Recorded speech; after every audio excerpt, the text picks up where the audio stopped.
I'm going to be sharing some ways about how your anxiety is tricking you. And this conversation was stemmed from actually having a conversation with one of my friends last week.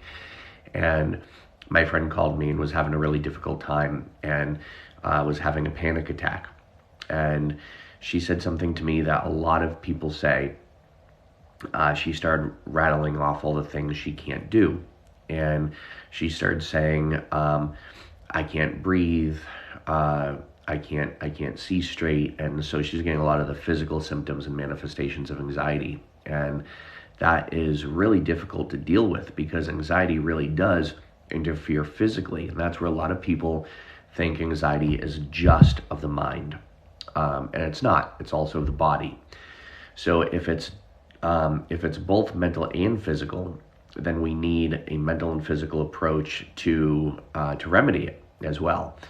And this mental physical approach, it's one of the tools and techniques I use, different forms of hypnosis, and then different forms of neurosystem stimulation and regulation, and then what we call somatic resets.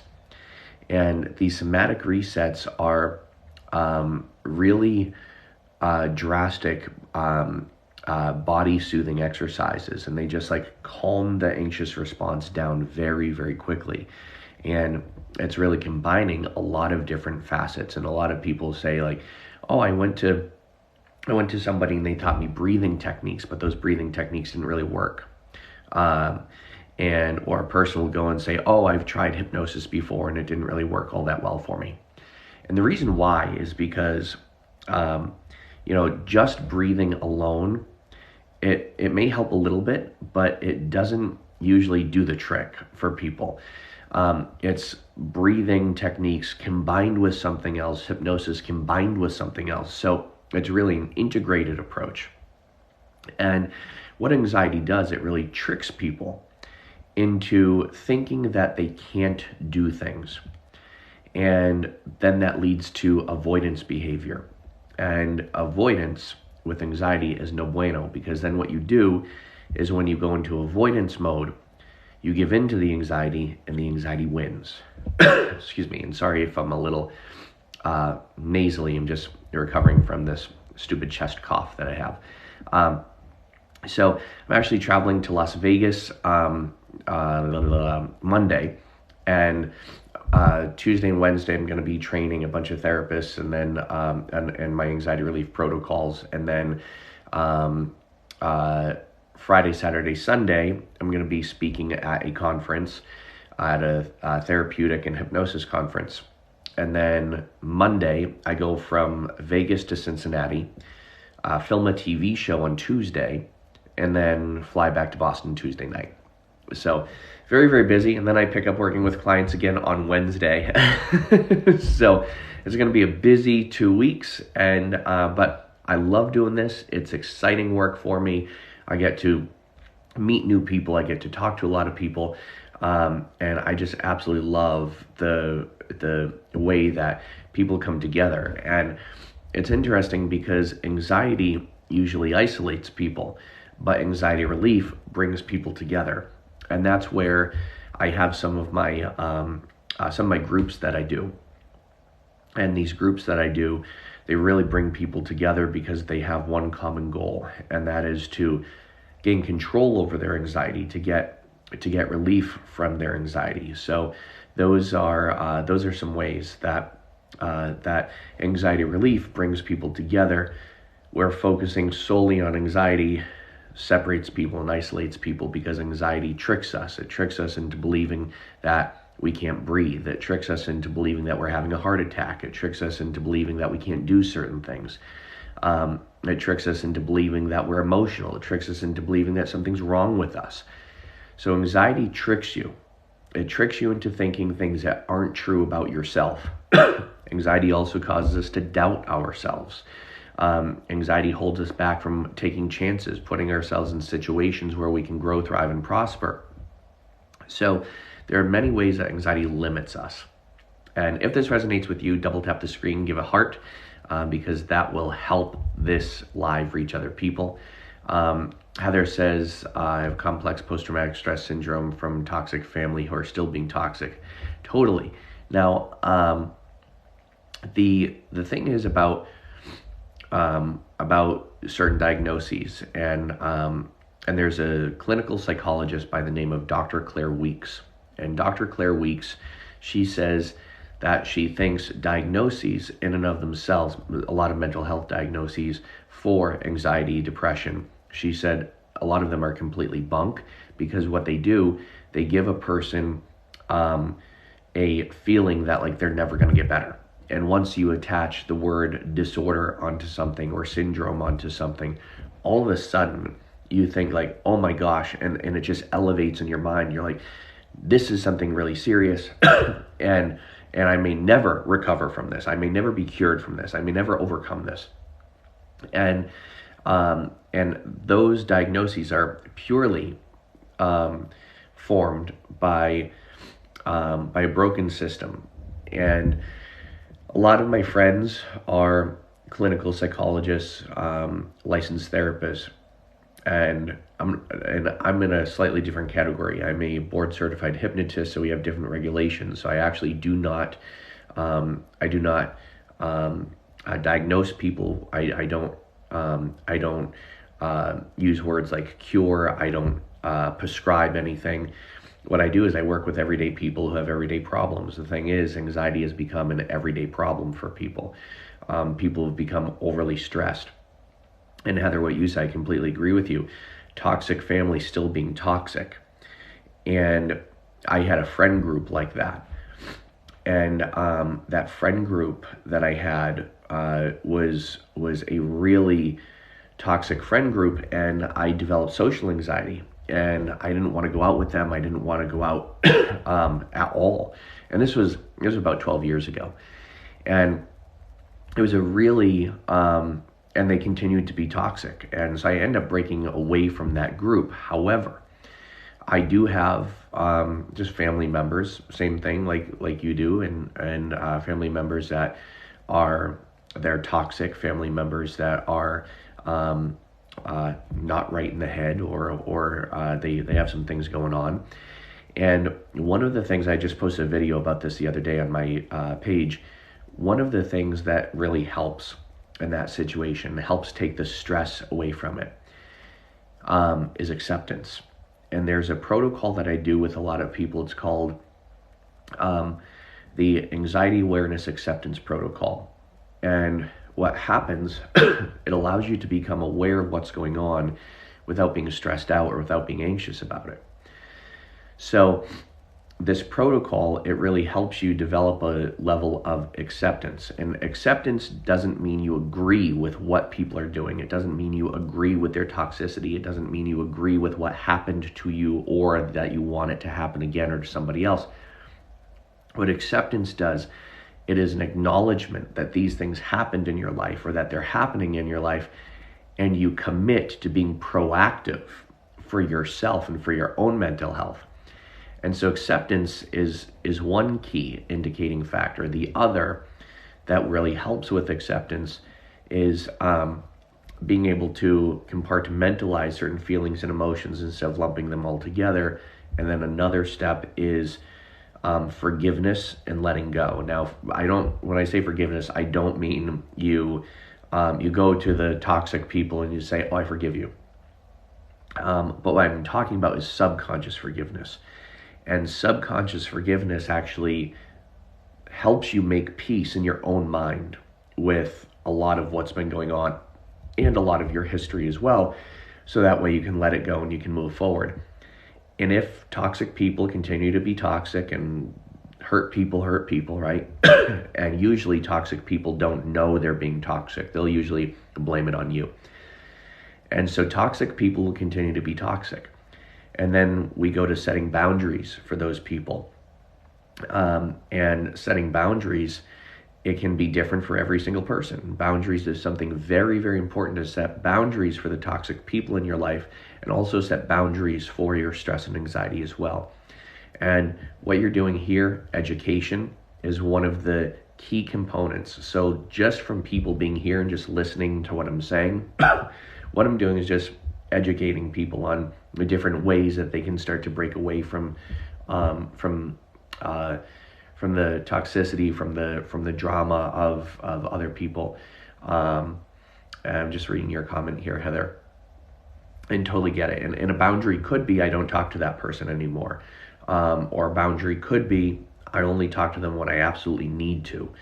I have a family member like that in my life as well. That whenever this person calls, I don't answer the phone, and I said to this person, in order to talk to you, I need to be in the right headspace. And usually when you call me, I'm not in the right headspace. So if I have to, I'll reach out to you. And I set that boundary. And so now they know, right? Now they know. And so that's a firm boundary that I stick to. Now someone mentioned about medication, that they're on medication, and I want to bring light to this. I'm not a doctor, I'm not a psychiatrist, so I would never say don't take medication or take medication. What I do is I will tell you there are alternative approaches out there. I do tell people my experience with medications. And this was about 12 years ago, before I started dedicating. This is actually one of the things that caused me to dedicate my life to helping people with anxiety and non-traditional approaches. About 12 years ago, I had severe social anxiety. And it was triggered by some people that were in my life. And I let those people take control of my life in some way. Or not take control, I guess I would say influence. And so before I knew a lot about how anxiety works, and before I started diving deep into unconventional methods and all these methods of anxiety relief, I went on SSRIs. I was on them for, I want to say like 3 weeks. And I was working with people one-on-one, exclusively one-on-one, in person at that time. I had a clinic, and I still have a clinic. And I was seeing one of my clients, and one of my clients, she was sitting in front of me, and she was telling me how she had some severe trauma. And she was telling me about this trauma that happened to her when she was a little girl. And I'm sitting there listening to her. And then I just said to her, I looked at her and I goes, I don't care. I don't really care.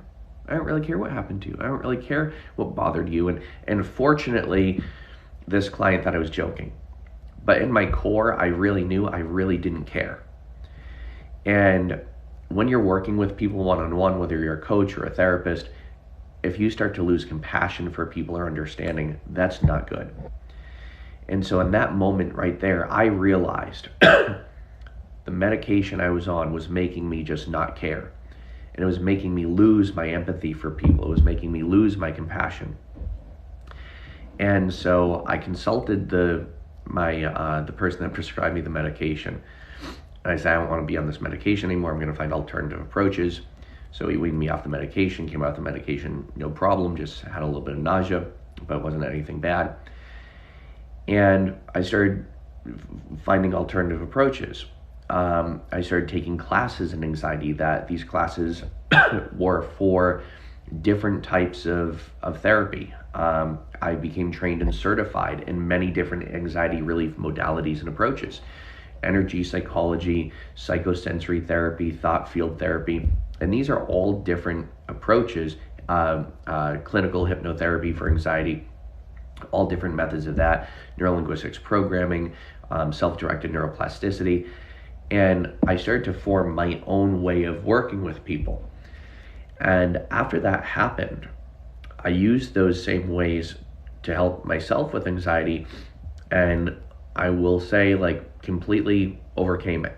And I'm not saying that I don't feel anxious from time to time, but it's not limiting anxiety. Any anxiety I feel, it's just normal responses to normal life stuff, right? It's normal stress responses.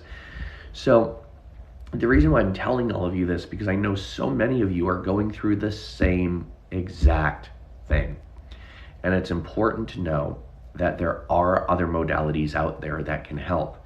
And sometimes it's just doing work on you, and it's doing work on the inner and the outer you. And when I say inner and outer, I mean like in the mind and in the body.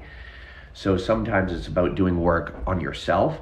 Sometimes it's about doing some coaching and just coaching yourself through different life challenges and being proactive about those challenges, reaching a level of acceptance of those challenges. Perfect example, my dad died August 1st of 2022. My dad was my best friend. I absolutely loved and still love and adore my dad. And he was my biggest fan. He'd go on tour with me, and I was his caretaker for a long time. And I could have been really stressed out about it. I could have been really anxious about it. But I wasn't. And you know what? He wasn't either. We both came to this level of acceptance that this is what it is, until it isn't anymore. And I had a conversation with him. I said, you know, Dad, I'm so thankful that I get to spend time with you. And I know this isn't the way that you want to spend time with me or the way I want to spend time with you, but I'm just so grateful that I get to spend time with you. And that was what he needed to hear, and that's what I needed to feel at the time, because we have 3 levels. We have have to, choose to, get to. And the reason why so many people are stressed, depressed in their lives is because they're at that have to level, and they're operating too much at the have to level. And then there's a choose to. Choose to is more of like, you know, I know I don't have to do this, but I choose to do this. And it's like, I choose to talk to this family member. I don't have to, but I choose to. And I'm going in with the awareness it might be a really shitty situation or it might be a crappy conversation. And then we get to the get to level of life, where we do more things that we get to do, and that fills us with purpose. And some people don't know what that is until they do it. That's one of the reasons why so many people are stressed and depressed and overwhelmed and anxious, is because they're constantly living in that have to phase of life. And some of the things they choose to bring into their lives are things that, how can I say this? They're things that aren't fulfilling, and they're things that they know are not going to end well, or they're things that they know are going to cause drama for them or for other people. And that's why some people attract that, because of the things that they allow into their life and some of the things they tolerate. Now, as a person who grew up with addiction in my family, I learned to tolerate a lot, and I learned to be very patient.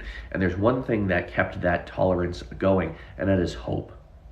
Because if you grew up with any type of addiction in your family, or any type of chaos, or any type of SA in your family, or anything like that, the one thing that keeps you going is hope. Hope that tomorrow will be better. Hope that that person will get better. Hope that that person will no longer do that to you or do that to themselves. And that's why some of us stay in relationships for way too long, because we hope that it's going to get better. Or that's why we stay in jobs for too long, because we hope they're going to get better. So often hope keeps us going, but it can also hold us back. Hope can be a destructive thing that sometimes holds us back from doing what we need to do in our lives to move forward. And so when people say, oh, I'm filled with hope, sometimes that's more destructive than it is positive. Sometimes hope really holds people back instead of pushing them forward. And that can be a trauma response. And that trauma response, and let me know if this resonates with you, by the way. Either let me know in the comments or double tap the screen if this resonates with you. If you get what I'm saying, that hope can be as destructive as it can be profound, because hope can keep you in situations for way too long. And again, this is usually people that have had some sort of trauma in their lives. And it can sometimes be a little while until we process through some of that. And again, the reason why I talk about this is because a lot of people don't know it, or they don't realize it. So when you grow up with and I 100% get what you're saying. I hope that my family will be nice to me, but I know they won't, and keep taking taking that stuff on. And again, that hope is what may be keeping you stuck in that situation.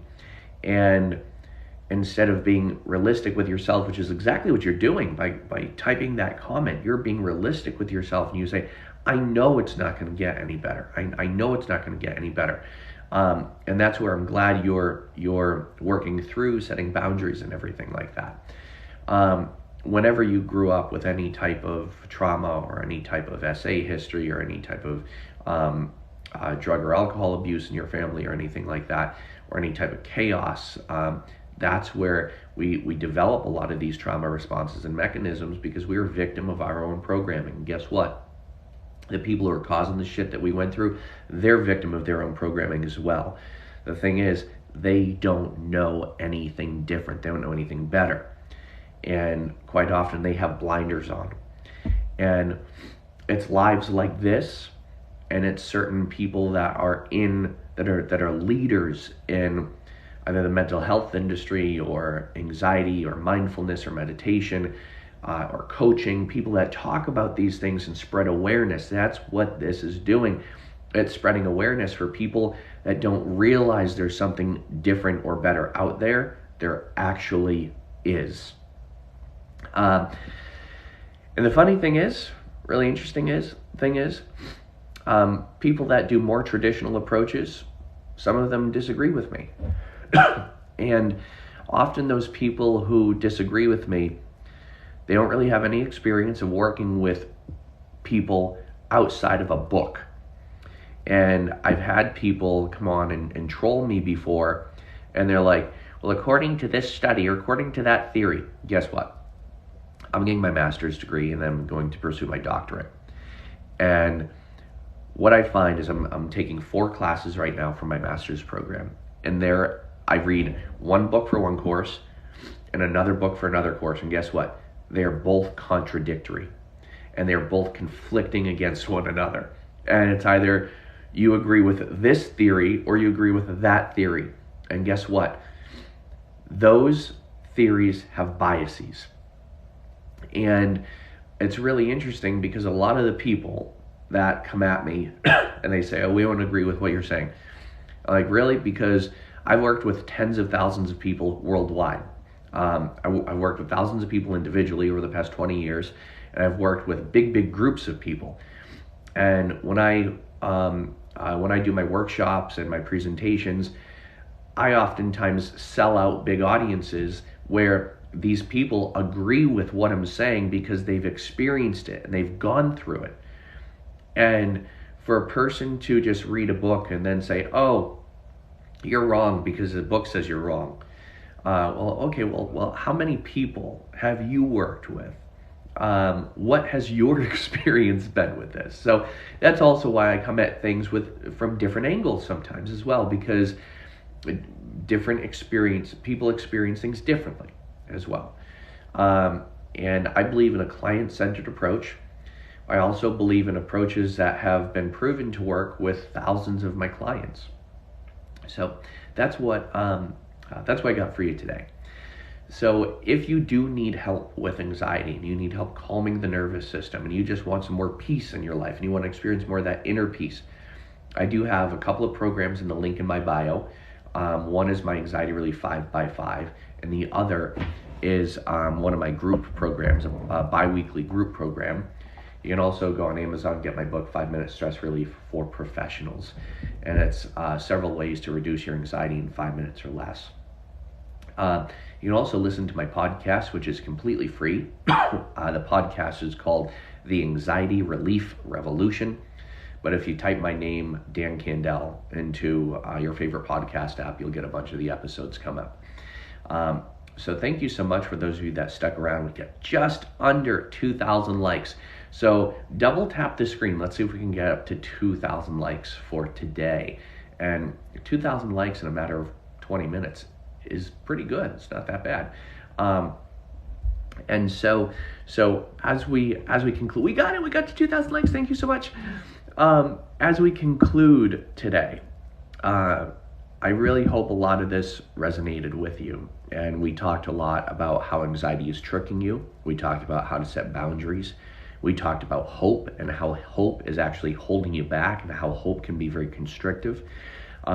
We also talked about how I'm going on tour this week. I'm leaving for Las Vegas on Monday to go train a bunch of therapists. And I'm speaking at a hypnosis and therapeutic conference on Friday, Saturday, Sunday. And then I fly from Vegas to